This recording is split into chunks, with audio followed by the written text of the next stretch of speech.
IB Nation Sports Talk up and rolling on a Tuesday, along with Jesse Stiers, who is in semi-witness protection mode on his computer. And his oh, there he goes. Shed a little light on it, and it's fading in and out. We're going to get the strobe effect.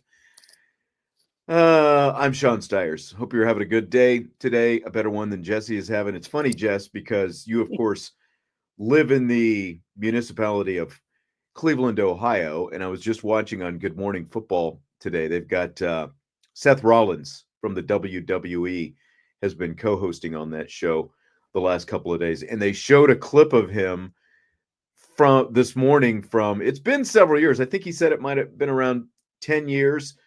He was performing in Cleveland, and, you know, he like had the microphone, and he took a steaming dump on the city of Cleveland when the stuff he was saying. He's like, LeBron's not bringing a title back, and this ain't happening. And he's like, he's holding up his championship belt. He's like, this is you should be worshiping this championship. It's the best one you're ever going to have here in Cleveland. So for what that's worth, those Cavs, though, right now, maybe they're making up for it. They're having quite a year so far.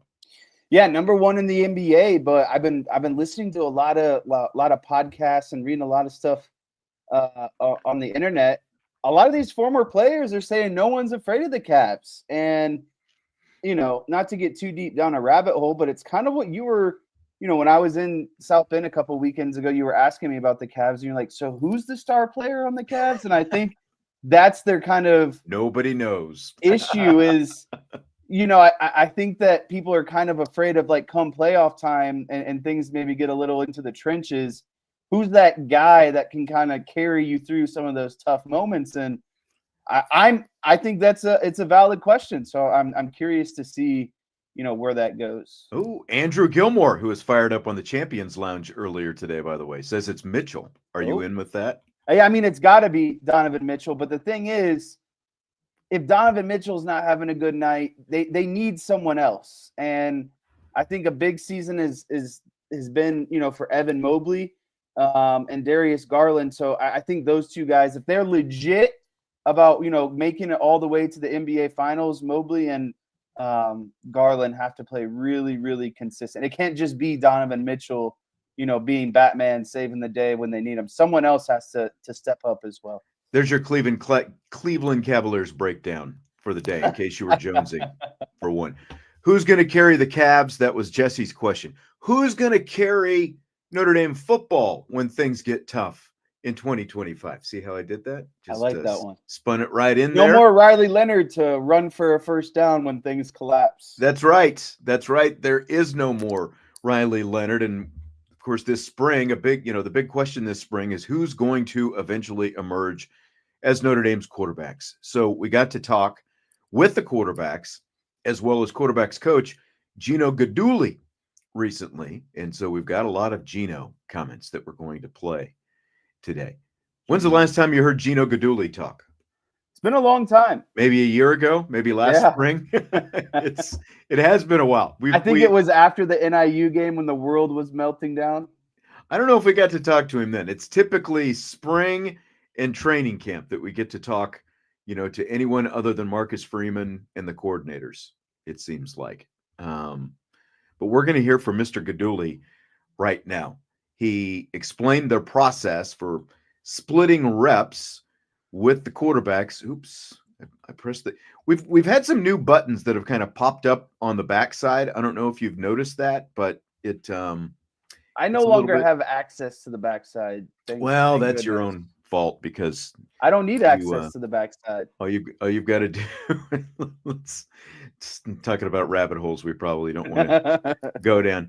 Here's Guidugli on the process for splitting reps among the quarterbacks this spring. We're doing a great job of tracking all that stuff, and I met with all three of those guys, and they understand exactly what it's going to look like and how we're going to break it up. But we're going to try to make it as even as we can. Now, when we get into some scrimmage situations and some all-it situations where the plays aren't necessarily scripted, that's when the plays can kind of get out of balance just based on like, hey, I extended the drive that went 16 plays. Well, I'm not going to pull them out in the middle of the drive because the rep count gets off. Like, in that point, like, hey, you're running with the offense is moving. That's a signal that you're having some pretty good success and the offense is being efficient with you in there. If you're the guy that goes there, he goes 3 and out, like, it's part of the game. What do you think about that, Jess? How important is it to do that? I thought that was interesting. Like if you're in there, you're in there in the team period, the drive is going well, and not just say, well, you get 6 reps regardless of how it's going. Like if the drive is continuing, you get to stay in there. How important do you think that is? Yeah, first of all, tons of background noise. Yeah, there was. There was. If someone has a better audio program than me, there is a way to filter out background noise, but my program is not new enough to have that function. So, that wasn't a shot at you. That was just a shot. No, at, I know. Like, everyone. I'm just saying Like, there are ways to filter that out, but I don't have an audio program that's good enough to do that. So, heard. I think it makes a lot of sense to me what Gino Guidugli was saying. And I do think it's important because you got to be able to ride the momentum or, kind of see yourself through these offensive drives, good or bad. Obviously, if you go 3 and out, then you're off the field. But if you're moving the offense, I think that's important because, the coaching staff needs to see how the rest of the team and the offense responds to you at quarterback. What kind of energy are you bringing? Are you extending plays? Are you the guy that's going down the field and eventually, punching the ball into the end zone? And I think it's kind of funny to look at as, someone being a defensive player. My reps during the spring, it was kind of the opposite. You wanted to come off because that was a sign that you got the 3 and out, well. Right? Yeah. But for them, it's like quite literally the opposite. They want to stay on the field as long as possible because they want to keep picking up first downs and obviously, get into scoring position. But when you're truly evaluating who the best quarterback is for the team and the totality of the offense, I think you do everyone a disservice by pulling them out and not allowing them to kind of finish their drive. So, that's on them. If they want to be in there longer and, get more reps, then make good plays, pick up first downs, and continue to march the ball downfield. And so I think it naturally should light a little fire underneath them as well. You're gaining experience and you're gaining confidence if the drive is going well. And, that also I think it also leads to, competition with the other guys, like indirect competition with the other 2 guys who are part of the competition. When you're talking about Angeli, Minchey and Carr all being involved in this competition, like, hey, he was in there. He led a 15-play drive. Now I've got to up my game when I go in next. It ups the ante, I think, for the next guy. So I think it's nothing but good. That they're doing that. They're not just saying, okay, let's script 6 plays and that's what you're going to get is 6 plays. You're literally going to get, the simulation of a real drive and see if you can, move the ball downfield and exactly what that looks like for each. So I think leading up to basically team periods, all of the reps should be equal. So, let's just do an example here. Throughout individual periods, 7-on-7, maybe some group work with wide receivers early on in practice, like you should get the same amount of reps. And so say going into team, you're each at 30 reps, 30 reps, 30 reps. But then what you do with your team reps, I think is ultimately up to you. If you want to stay on longer, improve and get, more reps. Yeah. Obviously that means you need to perform better than the other quarterbacks. So I think it naturally creates, some good competition.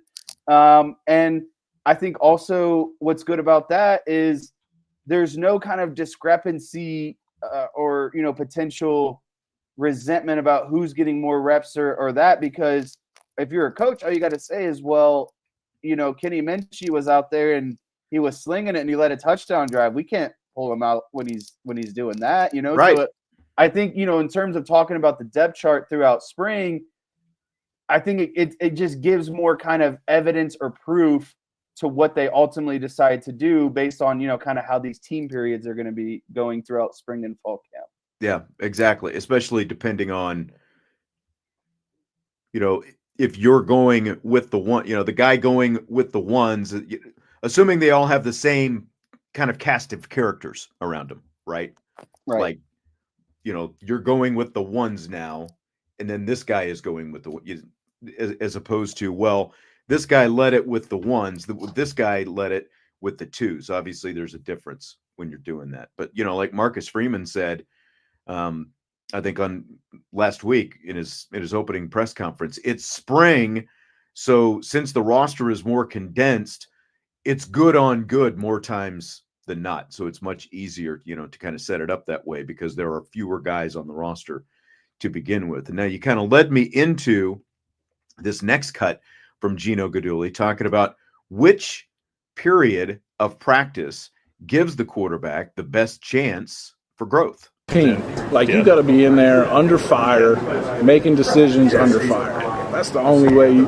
All the other stuff is great. There's aspects that you're going to develop, but at the end of the day, you're judged on your decision making, and that's got to happen under fire, right? You got to see that this guy can play with anticipation. You got to see that he's got the answer when the play isn't there. You got to see that he's got situational awareness. When you get in the third down, you get in the red zone, you get into a 2-minute situation, putting them in situations and seeing how they react, see how the team responds to them, see how they make the guys around them better. So what do you think, Jess? Any disagreement with that team period is the one where they're going to grow the most? No, there's no disagreement. And the reason why I chuckle is because, back when I was in spring camp and all that fun stuff, we joked around that they were kind of, practice heroes or individual period heroes, like guys who are, doing 150% in the individual periods and looking like, flashy, superstar, whatever. And then by the time we get to team period, it's like, where did you fall off? Because during individual and some of maybe run fits and a little bit of 7-on-7, you look like an All-American, but then when we get to team, nothing seems to be going your way. And so basically what I'm getting at is you can look like a superstar in individuals and you can look like a superstar in 7-on-7 and maybe during some of the run fits with your running backs, but ultimately what you have to take into most consideration is that team period, because that's going to be the closest simulation to a live game that you're going to get. And so, like Gino Guidugli said, he needs to see how the rest of the team responds to said quarterback. And then also, what are they doing when the play breaks down? Are they able to continue? Are they just melting down and dumping the ball out of bounds, or just throwing maybe a shallow cross underneath, or just getting the ball out to a running back into the flat? Or are they moving the pocket, continuously scanning and moving the secondary with their eyes and finding a play downfield?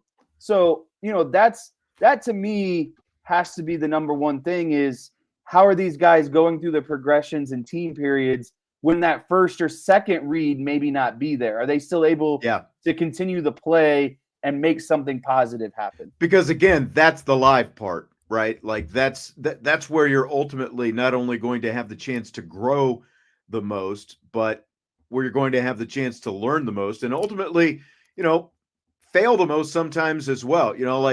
Are you actually pushing yourself, to make that throw downfield, or are you always playing it safe? Those kind of things. How much are you actually pushing what limits are you pushing yourself to in those periods? Because that's where you find out about yourself. And again, where the coach is going to find out the most about yourself. I agree. And, by the way, Decaf was asking, I'm having a hard time forming sounds today. Were you guys in a 3x3 closet doing the interview? No, we don't. If you want me to get, how pedantic do you want me to get about this whole thing? Because essentially, while Gino Guidugli was sitting at one end of this long table, CJ Carr was sitting at the other end of the large table, and there are, gaggles of people around both. And then meanwhile, there are other guys who are at other tables throughout the room as well, So unfortunately, some of that background noise does get picked up. It is better. They tried back when they were doing full-blown media days. They did it in the hallway, one of the hallways of the Goog between the team auditorium and, like the workout, the weight room or whatever. There was a hallway in there, and you talk about just noise echoing everywhere when you've got like 15 guys set up in this hallway at tables. It was horrible. So at least you can hear what Gino is saying, right? Oh, Andrew was saying his concern is compare what you're hearing about Ohio State and Julian Sain and the Notre Dame competition. Sain is apparently tearing it up. You don't hear anything about a Notre Dame quarterback tearing it up. I guess the thing I would say about that is just look at Ohio State constantly. Like their pot of gold tweet, all the stuff that they do. In my opinion, it's a lot of insecurity for a program that has a lot of success. Like things are going to figure itself out. You have like Ohio State should never be bad on offense, considering they get the number one wide receiver literally every single recruiting class, right? And so, but what he's saying is they've got an open quarterback competition going on as well, and essentially you're hearing more, coming out. But I just think that's Ohio State in general. They're like this loud, boisterous program, and they want everyone to know that things are all great, and don't be worried. We got a quarterback in, and he's tearing it up. Like, I just think Notre Dame under Marcus Freeman is more of like that blue collar, bring your lunchbox and hard hat, and we're just going to go to work and kind of keep things more internal. I just don't think Notre Dame is quite.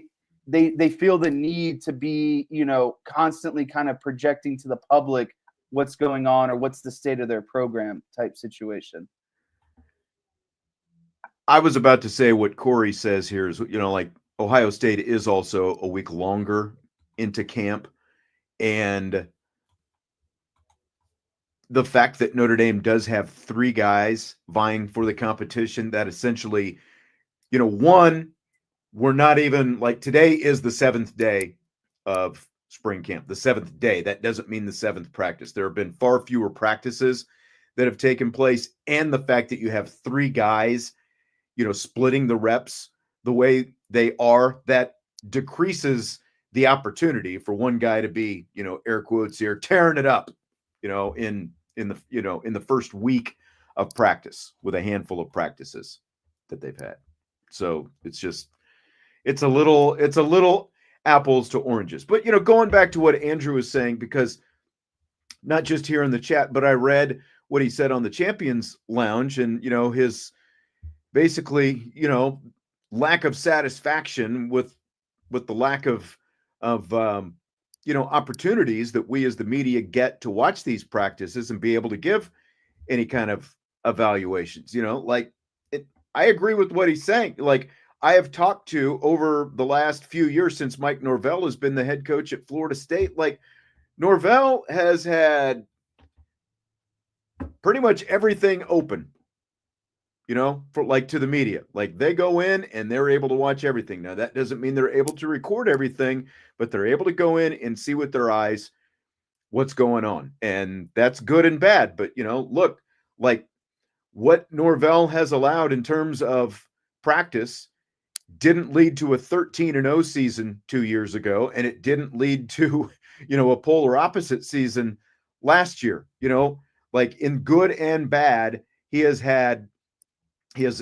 allowed the media a lot of access to his practices, and all lack of access does is lead to a lot more rampant speculation. Maybe as coaches, they don't care about that because they shelter themselves to that anyway, but there's a lot that goes on between shows like this obviously and social media and everything else that leads to a lot of speculation when you don't have more opportunity to see that. We're going to have some opportunities over the next couple of weeks, but again, the less access we have, the more the one public spring game, the more people are going to weigh what they see in that spring game because there were fewer opportunities over the course of the spring to really be able to evaluate what these guys did or didn't do in practices because we weren't able to see it. So, I mean, you've got my vote, Andrew. I fully vote for, more access, but that's just not the way a lot of coaches see it. Every coach is going to kind of have their own philosophy on it. So I don't know, as again, Jesse, someone who's played, do you think that you're really letting out trade secrets, when you let people in and see a little bit more spring football practice? No, because defensively, we were always running the same defense. And it doesn't really become important until you're trying to schematically game plan, during the week of whoever you're playing. So, and again, a lot of spring is just kind of your base defense and your base offense. But what I will say is I don't mind Notre Dame keeping the quarterback stuff.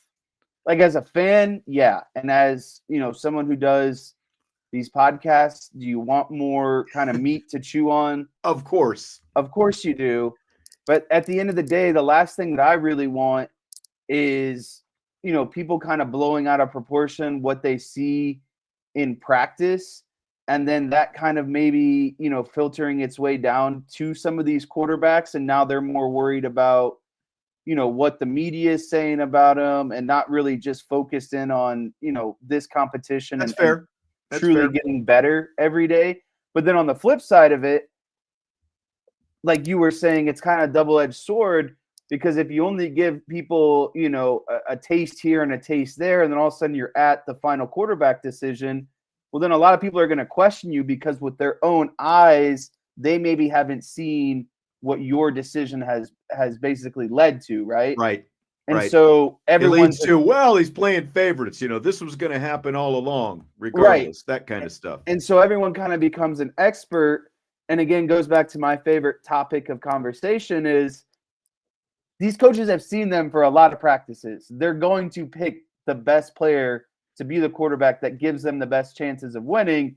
But again, when you don't get that, when you get limited viewing, people in the media are going to be like, oh, well, Angeli's better. I can't believe he's not starting. What are we doing? And so you open yourself up to more criticism one way or the other. And I think Marcus Freeman leans towards criticize me as the coach, not criticize the player. And rather than giving opportunities to criticize the player. Right. Yeah. And so at the end of the day, Makes sense. Think Marcus Freeman's completely fine with you guys don't like the decision I make. That's fine. But I'm ultimately got the final say. Right. So you guys can go kick rocks somewhere else. Right. But it's funny because of the outward, just like the personality of this coach versus the last head coach as an example. Well, the last head coach didn't give a ton of media access, but he actually, over the course of his 12 years, gave more typically than what we've seen from this head coach, even though this head coach is the much more likable coach between the two, so there is some of that. I think he's protecting the players in some regards. Yeah. Whereas the other coach is, it's well documented and it's on himself that he was fully willing to throw players under the bus and light little fires from time to time. This head coach has not done, the current head coach has not done that at all. So huge difference in that regard. Yeah, so it's just kind of like you kind of have to pick and choose your battles, Like, DK is saying, why do we need more access? Do theater lovers cry if they can't watch rehearsals? We talking practice. I mean, we need more access because it's spring practice to begin with, right? Like this kind of gives us a second life after the season starts. I mean, what would we even have to talk about if Notre Dame was not having spring practice right now? Like, that's why we need more. And, and look, everybody just wants more, especially when you've got a quarterback competition going on. There are other competitions going on as well. Okay. So how about Steve Angeli, the oldest guy in the group. He's going into his senior season. This is already spring number 4 for Steve Angeli. How does Gino Guidugli saying Mr. Angeli is approaching this spring? He's just approaching it like it's his job. Like, I'm the guy that everybody's got to beat out. I'm the guy with the experience. I'm the guy that's next in line. This is my job. And I think that's the approach they all got to take. But I think specifically for Steve, he's the veteran in the room, and I feel like he's approaching it like it's my job. He's approaching it like it's his job. And I mean, quite honestly, I think you'd probably be disappointed if he wasn't approaching it that way, wouldn't you? Yeah, this is what all upperclassmen do, and especially guys who haven't technically gotten their shot yet because they've been waiting in line prior. It's like it's the natural queue, and who's next up in queue, who's got the next, number in their hand at the meat stand at the grocery store. It's Steve Angeli.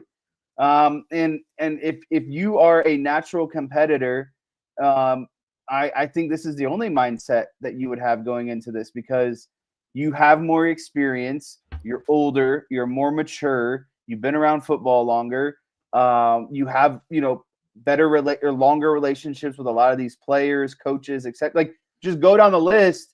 You have more experience in, A, B, C, D, E than Minchey and Carr, and that's just naturally how it is. And so if you want this, ultimately, if you want this position at the end of the day, I think you have to have the mental kind of maturity or framework going in to say, this is my thing until someone else takes it away from me. I'm the top dog. I am, the veteran at this point.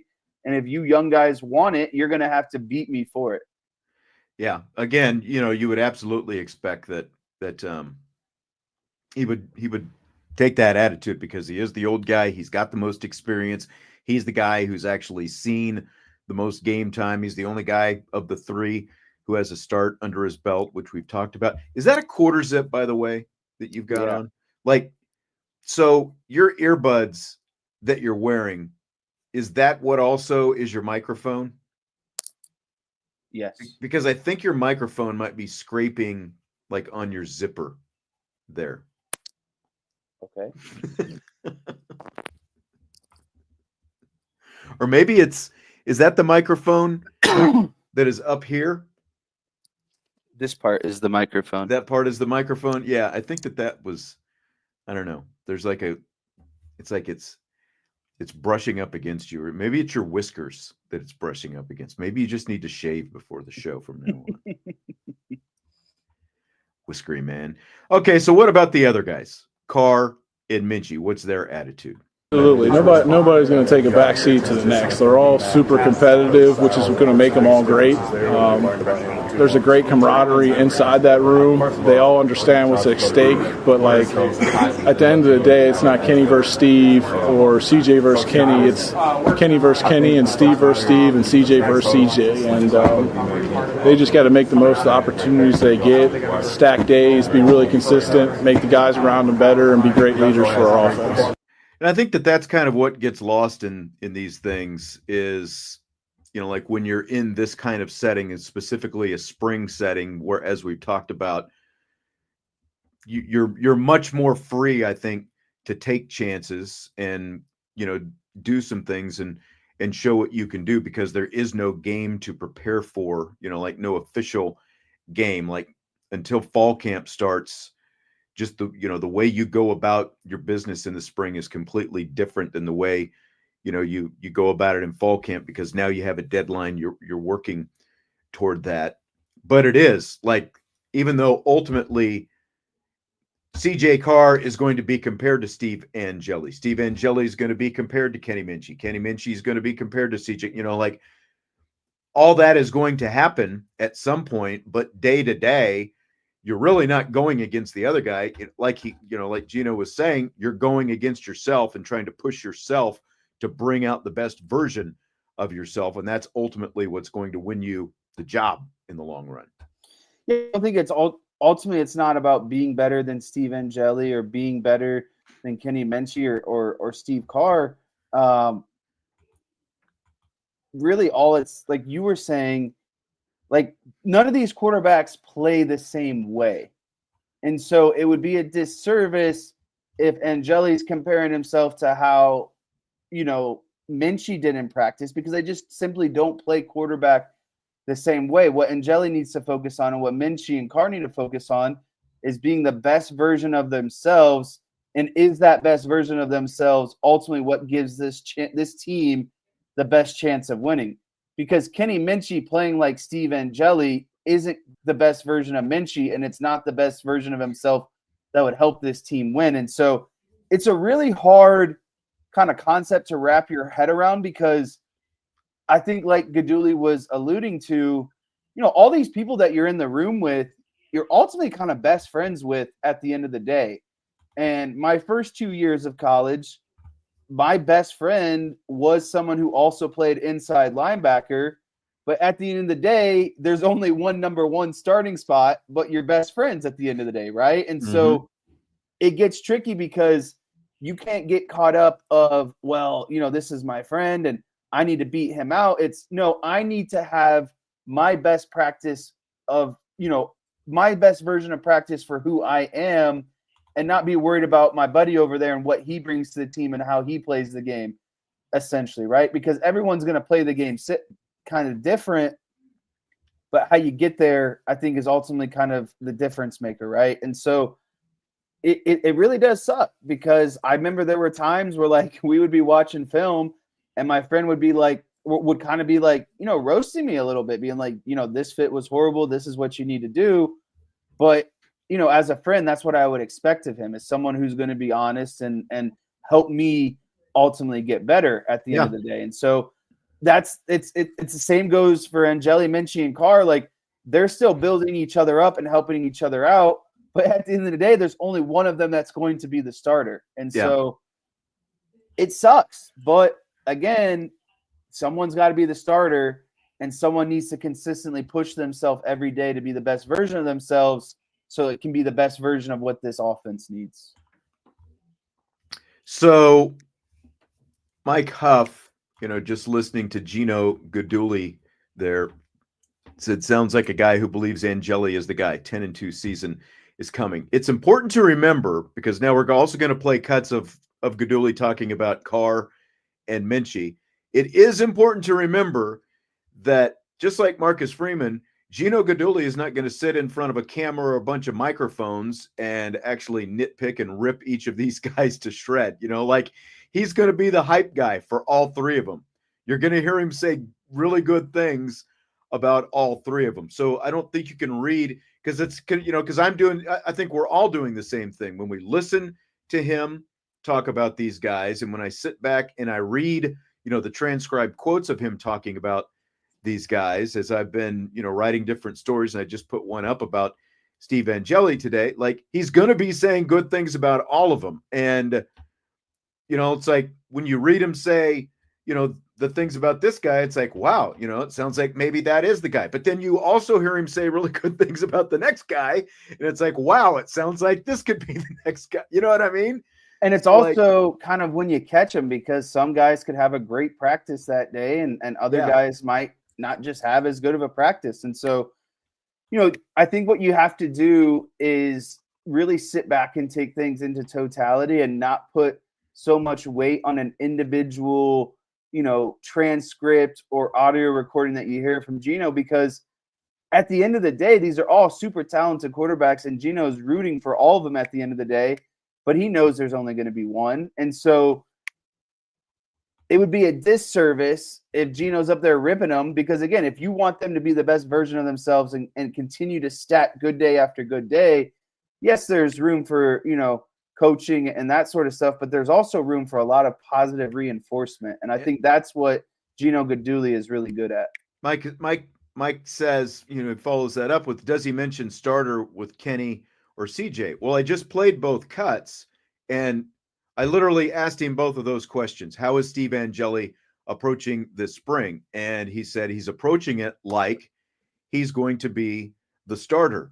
And then I said, well, what about the other two guys? Are they approaching it the same way? And he said, absolutely. And then, then you heard him say what he said. So, I mean, that's the thing. Okay, I'll go ahead and play. I'll tell you what, I was going to play a CJ Carr cut, but I'm going to go ahead and go back to this Angeli cut that I was going to kind of move past, but I think maybe it kind of plays into what we're talking about here, and then it's going to lead us back into CJ Carr and Kenny Minchey, because again, we're playing stuff that Guidugli is talking about all of these guys.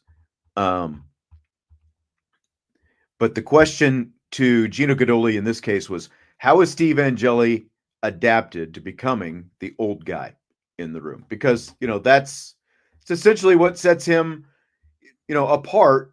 Doesn't mean it sets him in front of, but it's what sets him apart from the other guys right now is he is the most experienced guy in the room. He's the guy with the most actual playing time, and he's actually been in the program for the longest amount of time. And again, I know you're pushing back on a lot of different things, but we can't get to everything at once because I do want you to hear like the things that Guidugli actually said about these guys. So here's what Guidugli said about Angeli adapting as the old man in the room. He's always kind of been a natural leader. I think it's kind of tricky when you got guys, it's no different when it was Sam and Tyler, or no different when it was Steve and Riley last year. It's kind of tricky when you got a competition just at that position, because it's such a leadership position, right? And it's hard to leave where there's multiple guys at times, right? You don't want to get in the other guy's way when he's in there. Like, who's the true voice of the football team? Usually it's the quarterback in most cases on most successful football teams. And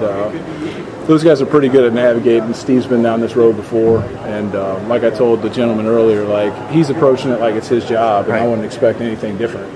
Like, he's the guy with experience. He's going to approach it like this is my job to lose. So he's going to approach it like it's his job to lose. So my question, how much should not just Angeli's relative experience, but also his intangibles, like leadership, matter in this quarterback competition? Like when you're weighing the different things like arm talent, arm strength, accuracy, your ability, to go through your progressions and not get stuck on progression one, or, like if progression one, or, if read number one is covered, do you automatically just go to read number two, and get it out right away so that you don't need a sack, whatever it happens to be. So like, how much should these intangibles that he's talking about with Angeli, how much do those matter as opposed to the actual physical traits that are also such a big part of the job? I don't want to say that they have no meaning, but the intangibles to me have less of a meaning than the actual physical attributes. Because I think anyone can naturally become a leader, and especially when you're talking about the quarterback position.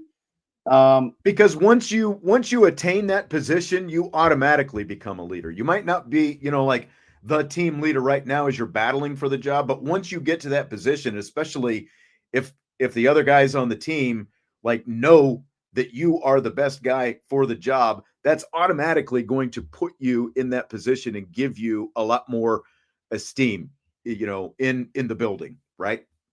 Yeah, and I mean, whoever ends up being the quarterback, I think there's a lot of respect from everyone else in the locker room because of, nothing was ever handed. Everything is going to be earned in this competition battle. And so to go through the rigor of that, and ultimately kind of prove yourself as being the starter, I think that, gains a lot of natural trust from everyone else in the room. And then to kind of what I was saying, like when you're the quarterback, you are the natural leader of the team. And, just because you might not be the rah-rah or the vocal leader 24/7, there are still other leaders like that on the team. Like the quarterback doesn't have to be the top leader of the entire team. Like they could still be a leader, but there's still other people out there that are going to have probably a bigger voice and be, maybe a little bit, again, better of a leader because they naturally have done that. Someone who's just got a little, like maybe Malachi Fields at the end of the day becomes a leader because, he has more experience and he's new into the situation. But yeah, sorry, long story short, the intangibles really aren't super important. I care more about who's going to pick up a tough first down with their arm, or who's going to read the defense better and maybe, work through the progressions a little bit more. I honestly could care less about who the leader is in spring practice. I completely agree. Again, because when do coaches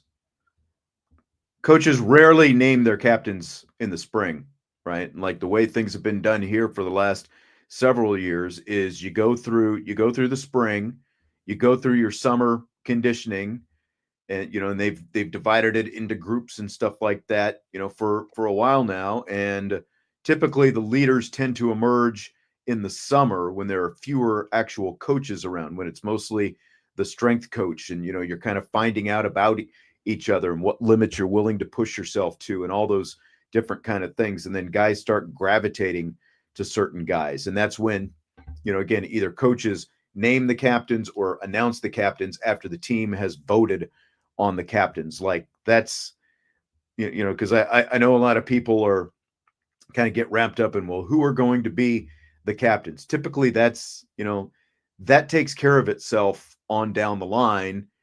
Right. Again, we're like right now, the spring is less about figuring that out as it is just figuring out who knows their stuff, who's going to thrive in the competition, who's going to wilt in the competition, all those kind of things. So a little bit of CJ Carr. Where has Gino Guidugli seen the most growth from Carr after seeing him for the last year now at Notre Dame? I think just, experience in the offense, command of the offense, being in the second year of the offense, just a full understanding of what we're trying to accomplish on offense, run game and pass game. He's done a good job of jumping into that. And then to build on that is just like, once you kind of master the offense, you're not thinking about that anymore. Your ability to process the defense pre-snap, I think he's came a long way there. Yeah, and see, like, he said a few different things there, and I don't know, like, do you want me to play that again, or are you good with just hearing it that one time? No, could you play it again? There's a lot of background noise. So there's a lot of good stuff that I think he listed off there with Gino did with CJ Carr. I think just, experience in the offense, command of the offense, being in the second year of the offense, just a full understanding of what we're trying to accomplish on offense, run game and pass game. He's done a good job of jumping into that. And then to build on that is just like, once you kind of master the offense, you're not thinking about that anymore. Your ability to process the defense pre-snap, I think he's came a long way there. So a lot of stuff, again, command of the offense, full understanding of the offense. He's mastered the offense. And then he talks about pre-snap reads as well. And I agree with, I'm going to have to take this out here. I agree with what Andrew is saying. The most important detail from Gino was that Carr knows the playbook. Angeli doesn't have that edge anymore. Yeah, I mean, and Angeli, even though he's been here for 2 more years than CJ Carr, they've both been in the Mike Denbrock offense for the same amount of time. And, hearing Gino talk about all those things, command of the offense, mastering the offense, he said, and then you get to the pre-snap read piece. Like, how important do you think that is that CJ Carr has that, the ability to make those pre-snap reads, considering he is the least experienced of the 3 guys in this competition? Yeah, I think it speaks volumes that Carr no longer has to worry about mastering the offense. He's kind of in phase 2 of what it means to be a quarterback. Phase 1, like Gino was saying, is mastering the playbook and having a full understanding. And so that way, when you go out there into practice, you're not thinking about that at all. All you're thinking about, because like, think about this. Your Carr, you get the play and you break the huddle and you go to line up. And while you're lining up, you're sitting there and you're going, well, does that mean this wide receiver has this route? Or does he mean this wide receiver has that route? And then try to read a defense off of that, not even knowing what route your wide receiver needs to run. So you can't read a defense, because if you don't know what route your wide receiver is definitely going to run, well, how can you read a defense for where the safety is going to be when you don't even know if your wide receiver is going to be there, or your corner? whatever it might be. And so the fact that Carr has mastered the playbook and he's breaking the huddle and he knows exactly what the play is designed to do, then he can now more confidently and quickly get into his pre-snap reads of what the defense is doing. And so that's a huge factor, in my opinion, because now you're just playing football and you're doing the tangible things, right? You're reading a defense, you're going through your progressions. Maybe the play isn't there, because what do we see out of Patrick Mahomes so many times when read 1 and read 2 isn't there? He's moving the pocket out, he's completing a sidearm pass across his body. That's the stuff that you kind of want, not to that degree, but that's the stuff you want to see out of CJ Carr is, okay, read 1 isn't there. Let me get the ball to read 2. Okay, read 2 isn't there. Let me move around a little bit and try to improvise and get something open. But you only can do that stuff if you can manipulate the defense as the quarterback. And so right. that's the part that now – and you have the arm talent to do it as well. Right. You can throw that, deep bomb down the field across your body, or maybe you throw a deep post route going across the middle of the field type situation. So not only, once you get there, what tools do you have to get yourself out of that predicament at the end of the day? And I think, when you're talking about Angeli, Carr, and Minchey, I definitely think that Carr and Minchey have a deeper bag of tools to get them, out of some sticky situations, I guess.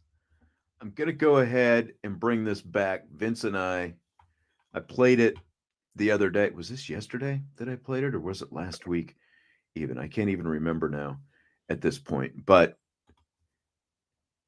I asked Guidugli the strengths of the 3 quarterbacks. And this one might even be a little bit harder because I think that there's even more background noise. But he went through the strengths of each of the 3 quarterbacks. So here that is. You talk about Steve. Steve's obviously got some game experience and has had the ability to start the bowl game 2 years ago, and has gotten opportunities to come in and perform in live games, and has always performed really well when he's gone in there. So I'd say experience. He's also a really accurate passer.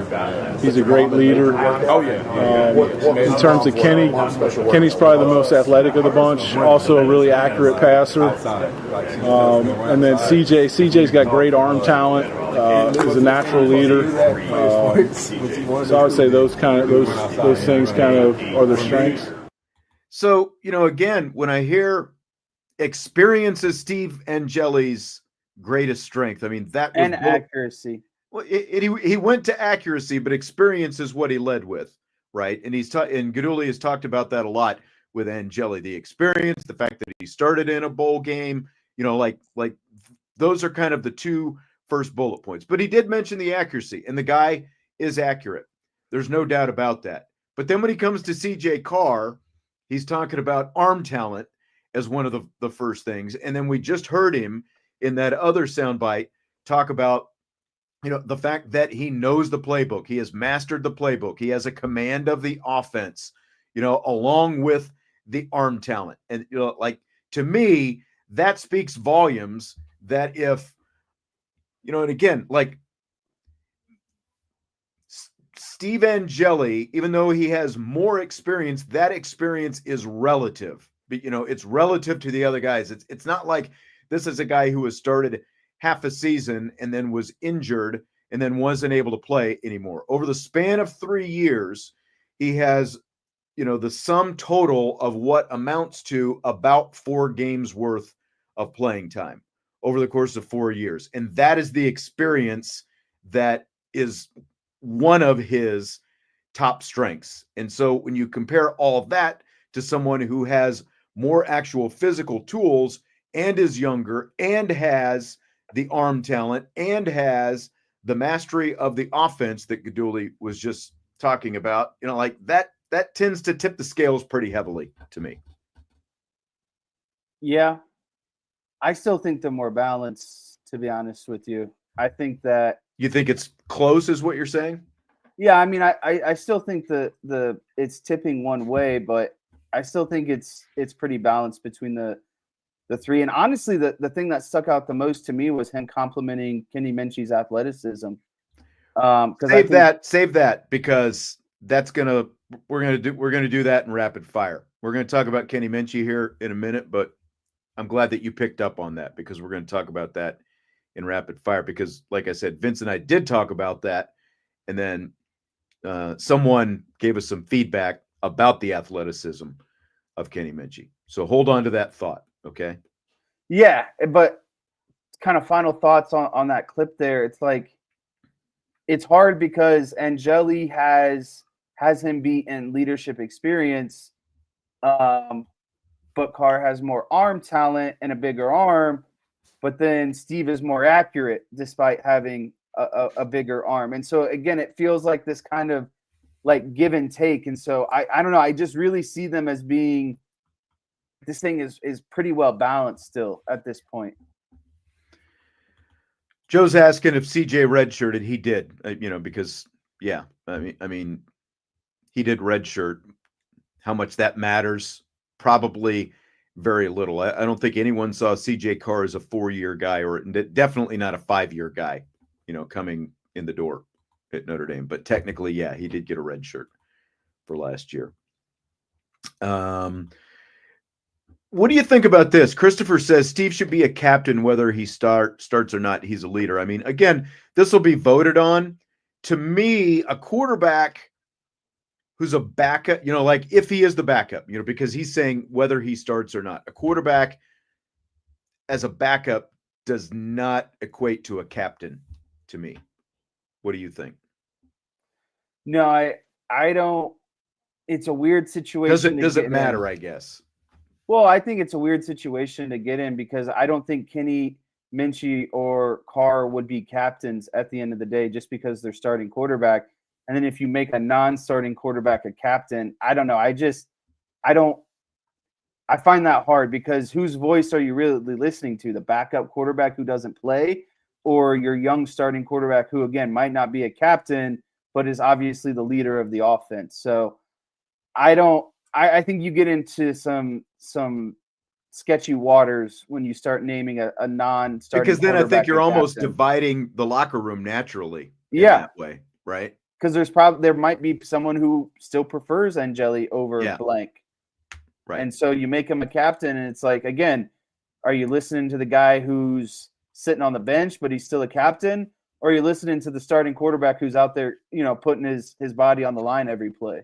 Right. It's just so different with quarterback, obviously, because even a reserve linebacker, look at last year, 5-man linebacker rotation on the defensive line. They were rotating guys, across the board on the defensive line. In the secondary, it happens where other guys get to play. It's just so different with the quarterbacks, just because of the nature of the position and the fact that you don't want two guys sharing reps at the quarterback position. You just can't do it. Okay, so here's some Gino Guidugli thoughts on Kenny Minchey and his growth process going into his junior year. When Tyler Buckner transferred 2 years ago, and we made a decision not to go to the portal that year to replace him, and decided to invest those reps into Steve and to Kenny. Kenny really benefited from that scenario, and had a whole summer and a whole fall to get a bunch of reps that freshmen don't normally get. So I feel like Kenny's kind of, even though he doesn't have that game experience, he's kind of ahead of the curve because that true freshman season, he got a bunch of reps that true freshmen really usually don't ever receive.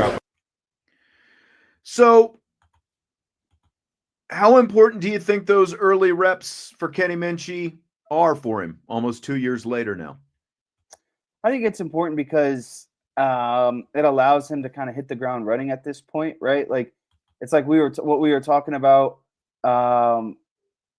with CJ Carr. It's like if you want them to go out there and give their best performance, they have to have their feet underneath them and have an understanding of the offense before they can go out there and maybe do pre-snap reads or get into some checks or audibles, depending on what they're seeing. And so I think it does nothing but benefit Kenny Minchey at the end of the day. But, listening to that clip, I didn't really hear him talk about anything other than that, which is kind of not alarming, but I feel like there's other positive things you could say about Kenny Minchey other than, well, it was really nice that he could, get some reps in early on. So he was, because basically what he's saying is Kenny Minchey is prepared for this competition because of what he was able to do in his first 2 years at Notre Dame. But he didn't really praise what he's doing now. What he's doing now. And that's my point. Exactly. And so I find that to be, antennas to be going up a little bit, because I don't really care about, what opportunities you had before this to get you ready. Because again, these opportunities came 2 years ago. So it's great that he got, those extra snaps, but like just look at last spring, a year ago at this time, because Riley Leonard was injured, and all three of those guys, Angeli, these exact same three guys, got to play last year. And I don't think that we could say that Minchey was ahead of Steve Angeli by any stretch. No, and there was a lot of questions about whether or not Riley Leonard would play in that Purdue week. And so, during practice, a lot of those guys, Angeli, Carr, and Minchey got reps. And if Minchey was, had this great experience and, what was prepared for the situation, then that kind of stinks, because he still wasn't able to beat out Angeli in worst case, scenario, right? Because if Leonard couldn't play, or if something happened to him in the Purdue game, they had to have something pretty prepared, right? And so the fact that Minchey couldn't beat him out with that experience and athleticism that he talked about, I think is pretty alarming, because what does he have now that's going to beat out Angeli that he didn't have maybe, 6-7 months ago during Purdue week, right? Like, what strides has Kenny Minchey made from Purdue week until now that would all of a sudden put him, beyond Steve Angeli?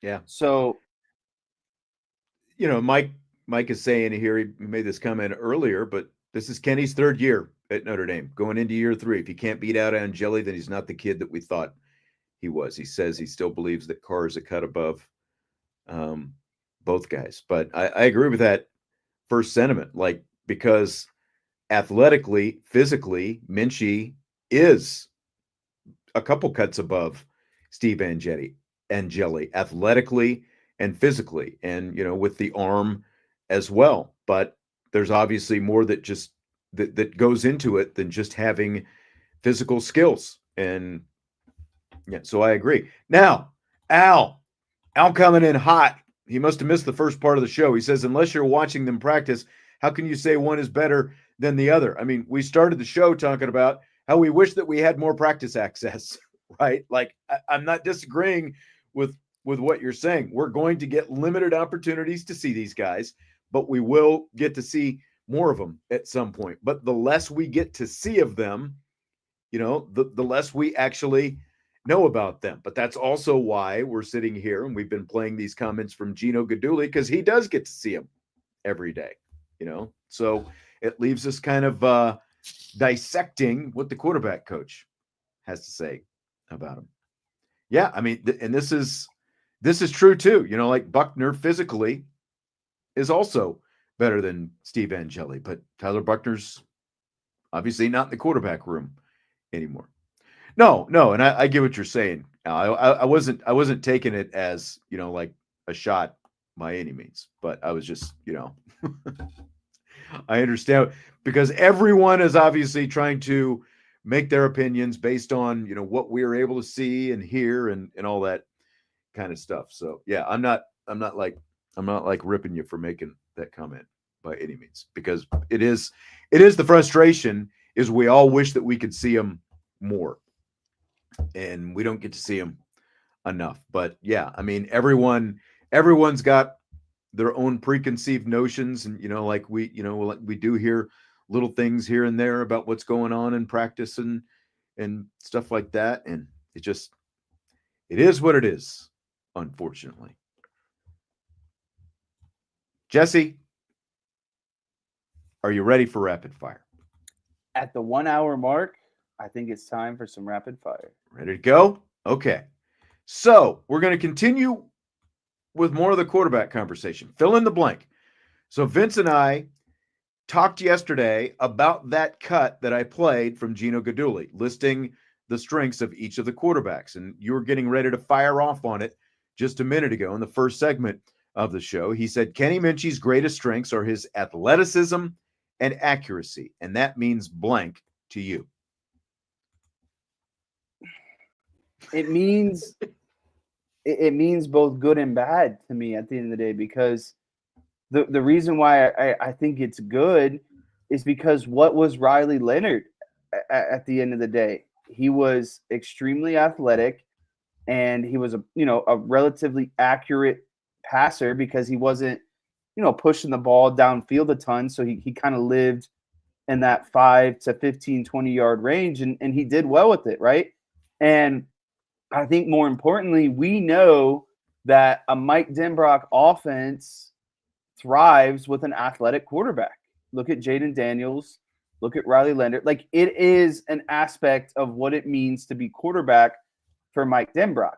But then on the flip side of that, it's kind of like potentially, a statement that you would give to a quarterback who, shows some flashes, but ultimately might not be put together fully as a quarterback, right? A guy who he makes his athleticism makes plays for him. Gives him a chance to make better plays. Yeah, despite maybe lacking some of the traditional quarterback fundamentals. So that's where I'm like, this is almost like good and bad or double-edged sword, because I think you do need that athleticism to play quarterback in a Mike Denbrock offense, or to really take a Mike Denbrock offense to the next level.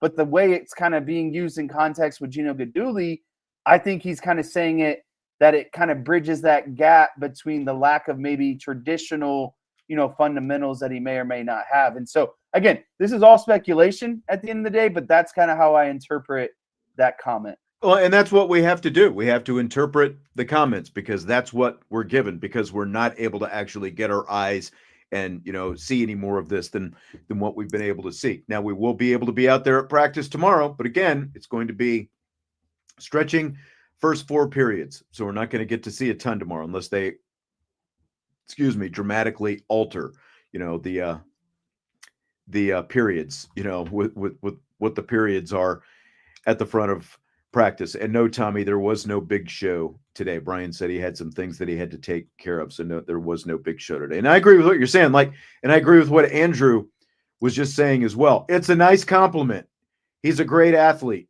But guess what? We've always known he's a great athlete. Going into year 3, it's kind of more about what they didn't say, or what he didn't say, than what he did say. He didn't say the same things that he was saying about CJ Carr in that cut that we played earlier. He didn't say that he's got a great command of the offense. He didn't say that he's got a mastery of the offense. He didn't say that he makes great pre-snap reads and all those kind of things. He is still a great athlete who, it sounds like, is getting by with some of that. And, like what Andrew was talking about as well, like maybe he doesn't protect the ball best in practices. That is such a big part of it as well. Like being a quarterback, you can't turn the ball over. And I think of the 3 that, unfortunately, Kenny Minchey is at the top of the list in terms of like who turns the ball over the most of those 3 quarterbacks. From everything that we've seen at times and heard as well, it tends to be Kenny Minchey. Even though, again, like going back to a year ago in spring, it was Steve Angeli as well.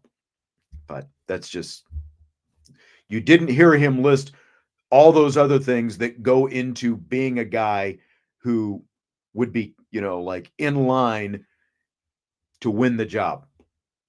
Like, that's what stands out to me more than what he said. It's what he didn't say. Yeah, agreed. And I think I hate doing this, but in those clips that I saw last week of the quarterbacks going through individual periods where they were doing that drill where Gino was kind of pointing and they were side shuffling through the bags, and then they would throw. Kenny Minchey looked the best during that, but that's because he's like in the terms best of athlete of the group. Right. Exactly. His athleticism kind of helps carry him in a drill like that, where it's, like he stays balanced and, like he's not off balance and all those different things. But again, there's more to being the quarterback than just going through a drill with some pads and, shifting left and right and whatever else. There's a ton more, like that's part of it. But there's a heck of a lot more that comes with it. I mean, we all want to get our eyes on him, right? Like that's what would be great, right? We'll get our eye, we'll get our eyes on him to some extent tomorrow, but it's not going to be nearly enough. It's not going to be nearly what anyone wants to see. Okay, so new Irish running back coach Ja'Juan Seider had all of his new running backs when he got to Notre Dame send him their weaknesses that they want to work on. So what did Jeremiyah Love tell Seider that he wants to work on as his weakness? For me, it's just I just want to make sure I'm more efficient with my runs. I averaged, I think, like close to 7 yards a carry last year. So I want to try to get that higher and just work on getting north because I make a lot of moves, and which could, limit my yards and not allow me to get as many yards as I can, but just be more efficient, get north when I have to more. And that was pretty much the only weakness I identified. I mean, I have things I can grow on, but I would say that's the only thing I really need to, focus on getting better at. All right. So Jeremiyah Love was talking about more yards per carry. What do you think about that response? I think it's crazy that a guy averaging 7 yards per carry thinks he needs to up his yards per carry. Like, when I read that, I had to read it again. I was like, "Are you sure?" Was that really the answer? I can get on board with the north and south thing. Just kind of, I have nothing wrong with making a move, but once you make your move, I think you need to put the foot in the ground and get north to south, especially as you start to transcend, against better levels of competition and going against the NFL. Like that lateral stuff isn't going to work anymore because everyone's fast, big, and strong, right? And so I respect and agree with what he's saying is he could work on getting north and south more, which it's not like he's a bad north and south runner, right? So he just needs to figure out how to get into north and south lane and just go. But the yards per carry thing, well, look, I don't know. I'm looking at it like this because I think I understand what he's saying, because I think that you can put both Love and Jadarian Price into this, because like in the Indiana game, as an example, last year, the touchdown run, his first carry, was it his first carry? Yeah. Well, in any case, the touchdown run goes 98 yards. The other 7 carries that he had in that game totaled 10 yards, a total of, 10 net yards. Those others. So he had an actual yards per carry of 13.5, but a lot of it was due to the one carry for 98 yards. And that was kind of, that was kind of the thing for both Price and Love last year, because of the breakaway speed that they had. Once they get into the open, like they were going to make an explosive play, right? But those other, 7 to 10 carries per game, the yards per carry on them was a lot lower. They were all much more like in the 3 to 4 yard range. So I think what he's saying, to an extent is, this is how I interpret it anyway, is it's not just about the one explosive play for either one of those guys. You would like to see much closer to 4 to 5 yards per carry. And even, like for those others that don't end up going 30 plus yards downfield. Yeah, so I think the better word would just be consistent outside of his big runs, right? So right. Remove the big runs. He wants to be consistent on every run of being, 4, 5, 6, 7, 8 yards. And I agree on that. And it's funny because it is something I thought about before. I was like, man, if you remove some of those big runs from Price and Love, I think a lot of people give criticism that, some of those other plays that really aren't netting to much. And so if you want to be an efficient runner, you need to be getting, 7 yards per pop on every run, not just the big ones or allow your big runs to kind of, add a lot of fluff to your yards per carry. And I think that would be something interesting to look at as a running back room is if you subtracted out our 1 or 2 big runs per game. And I know that that's kind of not fair because you set up and eventually hit those home runs throughout the game. but you still want to be more consistent and efficient on all the other runs. And so I now have a more of appreciation for his response. But the other part of that is, there's two different things. Like Al says, improved offensive line play, would go a long way. More consistency on the offensive line. I do think that we're going to see that ultimately. But the other part of it is, if you have a quarterback, and that's why who ends up winning this quarterback job is going to be so important. If you have a quarterback who can also consistently make more plays downfield, which, let's be honest, we haven't seen that kind of quarterback in a while here at Notre Dame. But if you have that guy, that's also going to help loosen things up in terms of how teams have to defend you, right? Like that's going to go a long way and help open up even more running game for guys who are explosive like Love and Price. Okay, so Love also talked about whether it was beneficial to work as a wide receiver last spring. It was definitely a great investment. I mean, just always having those tools in your box if you want to, pull them out, or if coach wants to, put me out wide. And this spring, I am doing it. I've already been doing stuff and just ain't seen it. But yeah, it's a great investment. More weapons for me or for the team. Get me out of space or get whoever out of space and work a linebacker or work a safety or something like that. So, by the way, we were complaining about all the background noise. Hard to believe that was recorded about 30 minutes after the Gino Guidugli audio that we heard earlier, because Jeremiyah Love was the last guy to come in the room, so there was no one else in the room when that was going on. So you could obviously hear him much better. But I think Andrew, we're as much on the same wavelength today as we've ever been, because Andrew made the comment before we played that he would love to see Love play a bigger role in the passing game. So do you buy or sell, Jesse, more of Jeremiyah Love as a pass catcher this upcoming season? I buy it, but you have to be selective about it. He's always going to be on a pitch count. And so, like he said, it might not be something that happens every game, but I think it has to be matchup driven or matchup dependent. But it's something you consistently want to work all the time, because NFL scouts value that. They want running backs who can run the ball, pass protect, and catch the ball out of the backfield.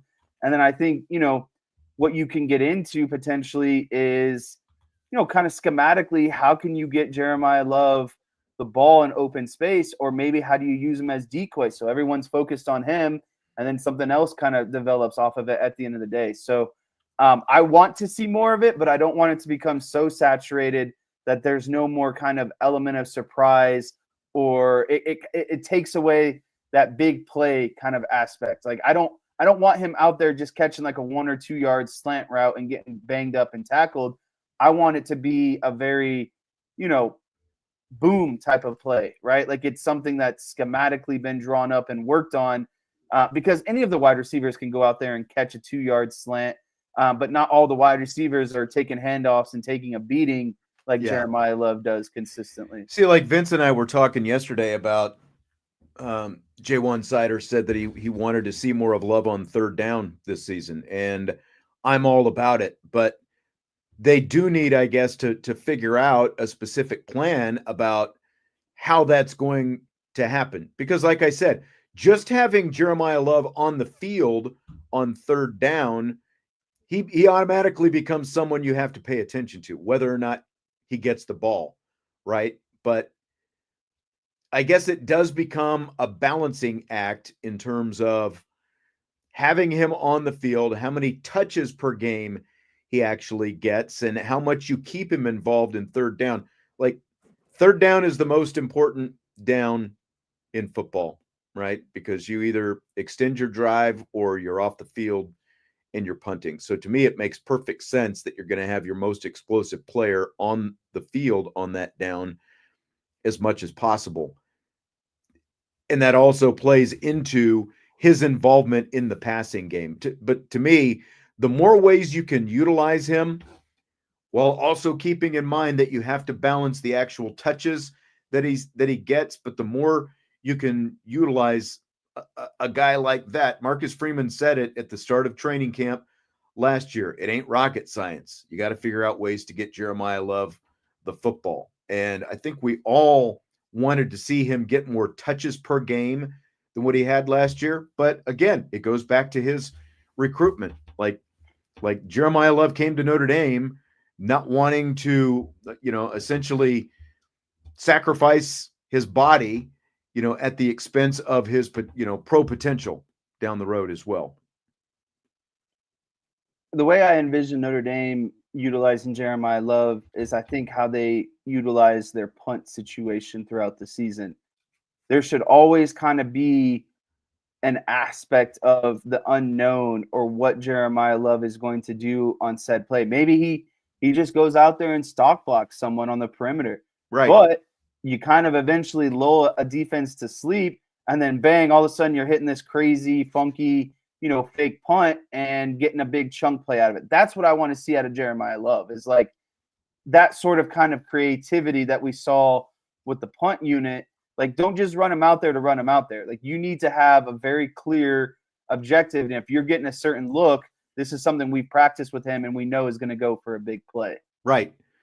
Like Josh is saying, more 21 personnel, and I think we could do a whole show on that. Right. I mean, it's like we're beating a drum with it, but like there's a potential where Jeremiyah Love is in the slot and Aeneas Williams is in the backfield. Both of them have both run ability and pass catching ability. Like, Aeneas Williams can give you those tough yards on 3rd and short, but he could also wheel out of the backfield, and just as easily, because Jeremiyah Love is going to draw more attention, he can just as easily, give you a big completion as well. But at the same time, Jeremiyah Love, if you get him matched up with a linebacker, that's a matchup that you're going to try to capitalize on all day, right? So again, like just his presence on the field leads to so many different things, especially I think if you've got another running back out there with him on the field at the same time.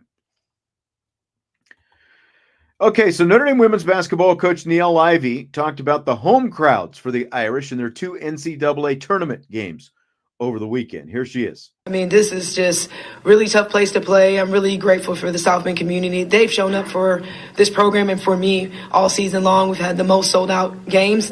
Today was a sold-out game. So I'm really, really grateful for all the support, and you feel the energy, and they really sparked us right from the beginning, knowing that it was there was not an empty seat there. Coach Freeman in the house, we had former players, Devereaux Peters in the house, Skylar Diggins on Friday. So have a lot of support from our alum, but also the fans. They mean everything to us. So we're grateful that we had the opportunity to host. Yeah, I mean, I do want to say before I ask you this question, Jez, I think that the Michigan atmosphere, definitely the best home game atmosphere. Maybe, like it's been a while since Texas and UConn, but it felt like even more of a fevered pitch for that game than either one of those games, because the producer we had in the studio, Karen Keys and I, we each had our headsets on like we always do. We didn't have a crowd mic, and he was asking if we had like an extra crowd mic that we were using so we could turn it down, because like so much extra crowd noise was coming through. So great atmosphere, for sure. My question to you is, is this an unfair advantage, for teams like Notre Dame or whoever is hosting? Do you buy or sell the women's basketball side of things, keeping 1st and 2nd round, games on campus sites? Would you like to see them keep them on campuses or potentially go to neutral sites going forward? Yeah, I don't think it's an unfair advantage, and I'm going to buy that they should keep the 1 through 4 seeds as teams who get to host. And the reason why I say that is because I think the regular season should ultimately have a reward. And so these teams that, go through a gauntlet of a regular season, perform super well and get rewarded with these higher seeds, I think it's great that they have the opportunity to host, and then to kind of, get into more a logistical side of things. I went to the round of 32 games in Cleveland this weekend, Sunday evening, St. Mary's versus Alabama and New Mexico versus Michigan State. There was a good turnout, but it wasn't a sellout at the end of the day. So what makes you think if the men's, tournament can't even sell out, a neutral site, that the women's game is also going to have, that the women are going to, sell out a neutral site. And so I think that this is kind of that compromise of, well, not only does it reward the regular season, but it also makes sense logistically to get a lot of get a lot of butts in seats, and also give the proper amount of exposure that the women's game deserves ultimately at the end of the day. And so I think when you combine both of those things of, you still want a good turnout, you want a full arena, and you also want to reward the regular season, I think it's an easy buy on my end. I agree. I don't think that the women's game is quite at that place yet. There's been growth over the last few years, in terms of interest, especially from a TV standpoint. But I think in terms of NCAA tournament games, like for every Notre Dame and UConn and, those kind of places where they will pack it in, I didn't see what the crowds looked like at USC. And we are going to talk about Juju Watkins here in a minute.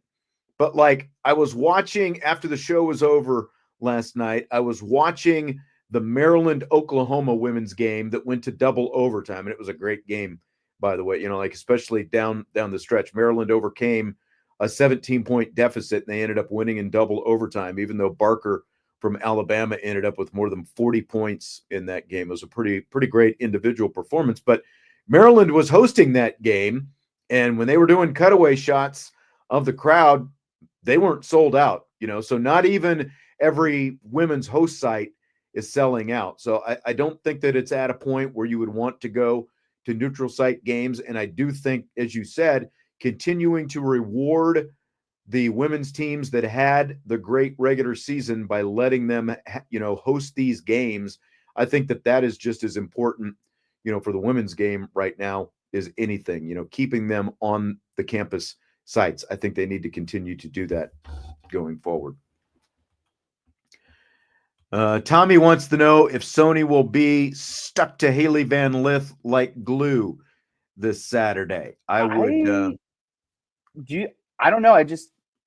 I don't recall much of the first matchup, but Hannah and Van Lith are the 2 point guards, and Hannah leads the country in steals and also plays really good defense. I think Sony's size could be used for maybe some of the bigger players that like a more of a forward position than a guard position at the end of the day, because I think Hannah can do well enough, or not even well enough, can do a really good job on Van Lith. But I think you want to use Sony's kind of size because she's a tall girl, over 6 foot. And she's also pretty, she's pretty built. She's not like jacked by any means, but she's got a nice foundation, a nice base on her. And so I think when you start going into maybe some teams that have a little bit more size and some bigs, I think Sony can be used more on that aspect. But maybe I'm wrong. I mean, I can't say for sure how they're going to do it. I think that they'll obviously watch the first game, since they do have a game, against them, and kind of use that as their starting point. And I can't tell you specifically exactly, at this point 4 months later, who is guarding who. I haven't had a chance to go back and watch it. I know it's on YouTube, and I especially want to watch some of the fourth quarter. But Van Lith scored 19 of her 21 in the second half in that game. I think that I would think that Notre Dame will try to mix up looks on Van Lith and be as unpredictable as possible. A formula that's worked out very well this year is where, like Hannah picks up, whoever in backcourt and then kind of hands her off to Sony, once they get to the front court and that kind of stuff, make them have to work the full 90 feet up court. So I think there'll be some different looks. I would imagine Prosper, will mix in there as well. But I mean, Citron is still, like in comparison, like Hidalgo is great with the quick hands and, like just being a nuisance, being a pest coming up court, whereas Citron is, the better, one-on-one lockdown type defender. And her size would be an advantage against a player like Van Lith as well. So. Oh, yeah. They definitely mixed it up when Van Lith was at Louisville. She also had better talent around her as well.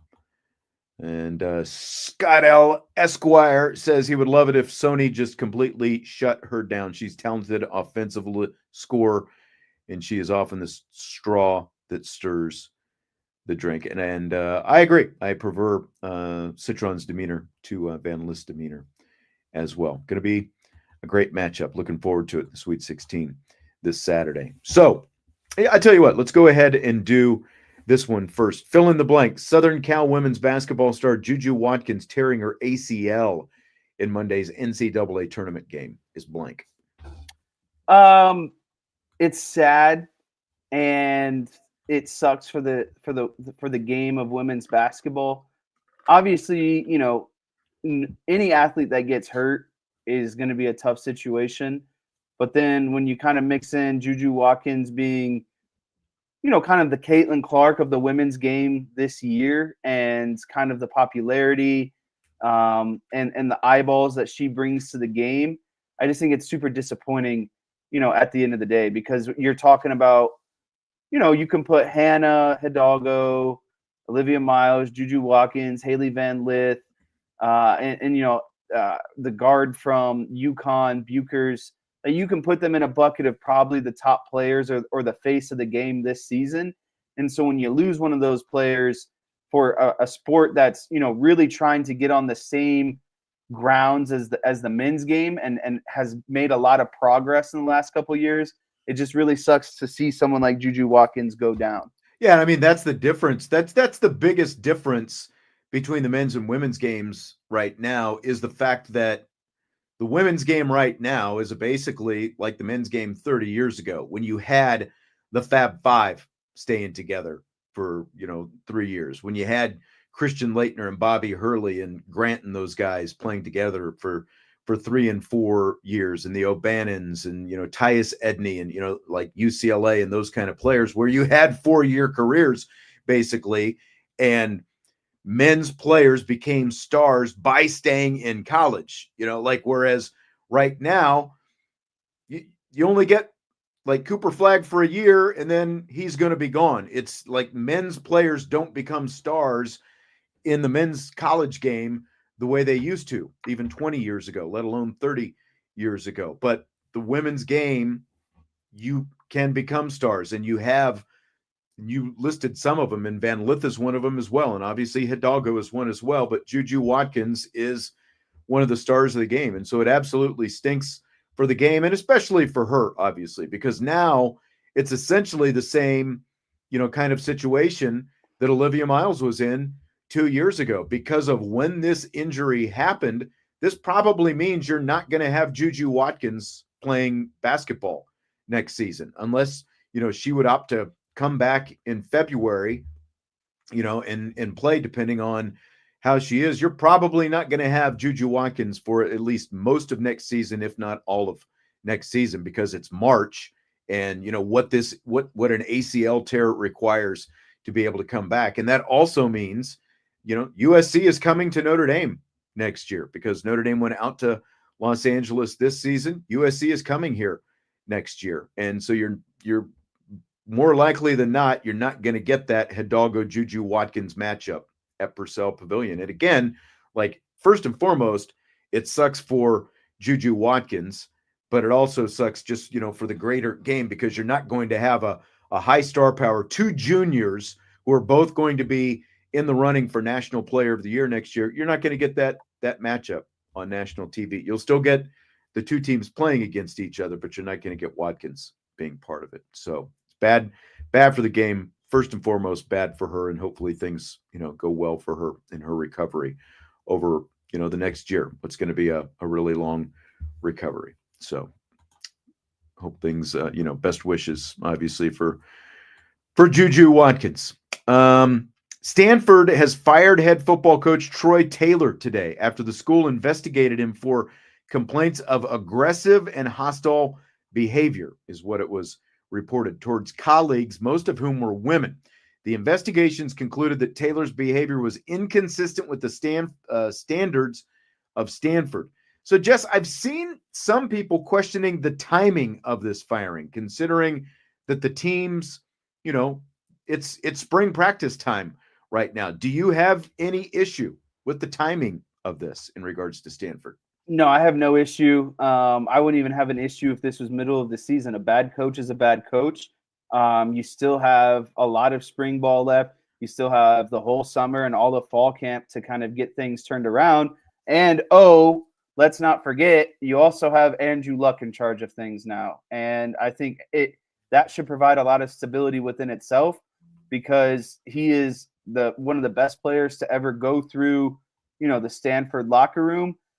He's been around a ton of successful coaches. He's played and had a ton of success at the highest level.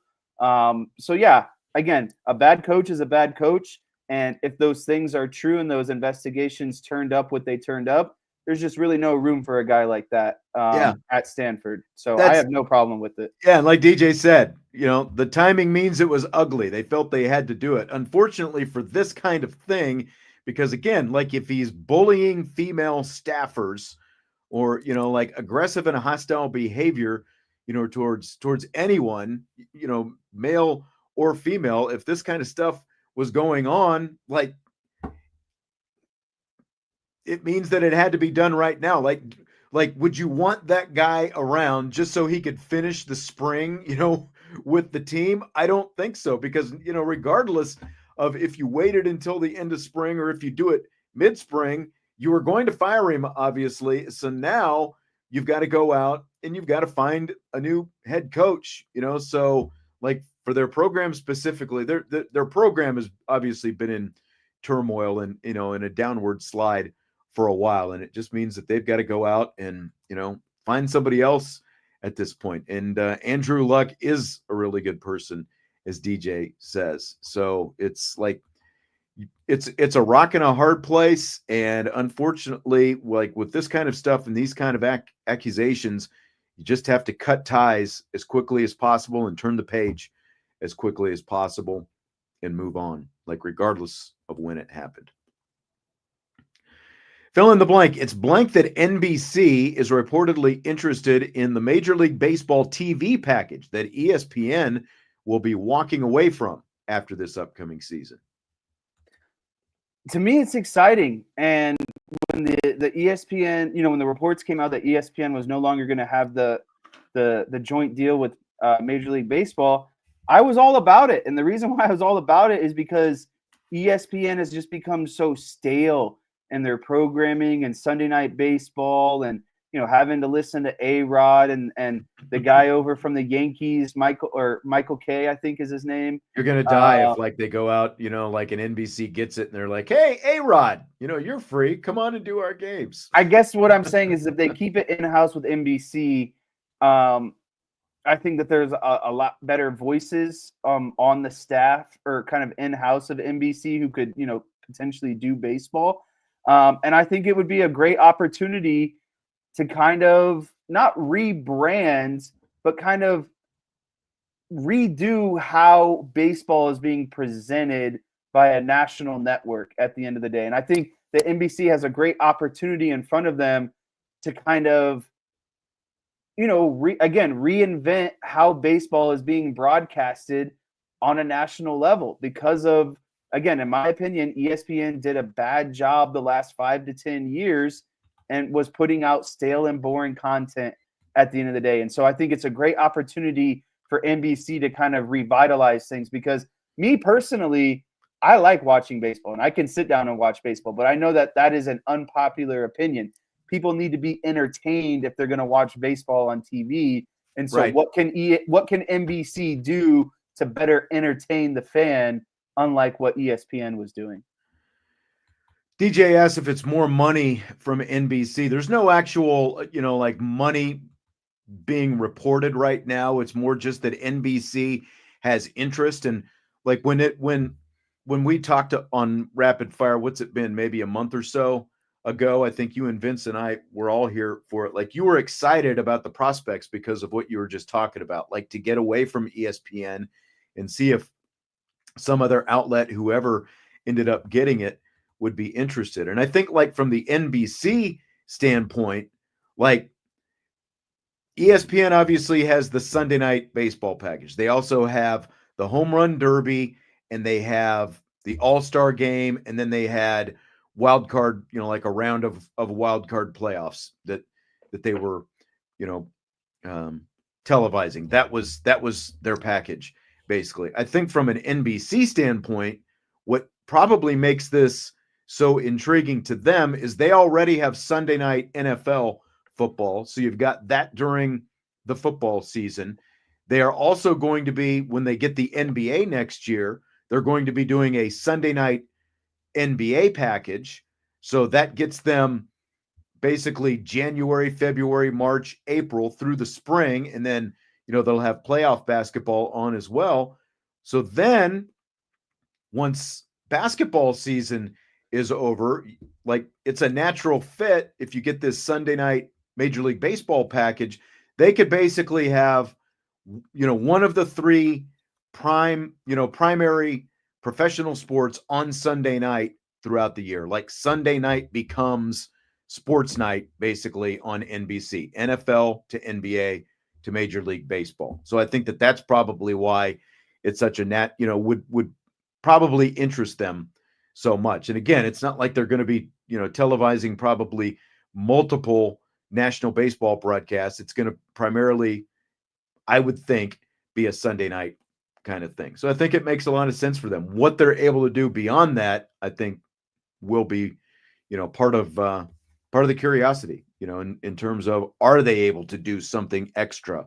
Like they're talking about bringing back, in regards to the NBA, they used to have, like a weekly, I think it was like Inside Stuff, with Ahmad Rashad and that kind of thing, NBA coverage. They're talking about doing some of that. So like, would they maybe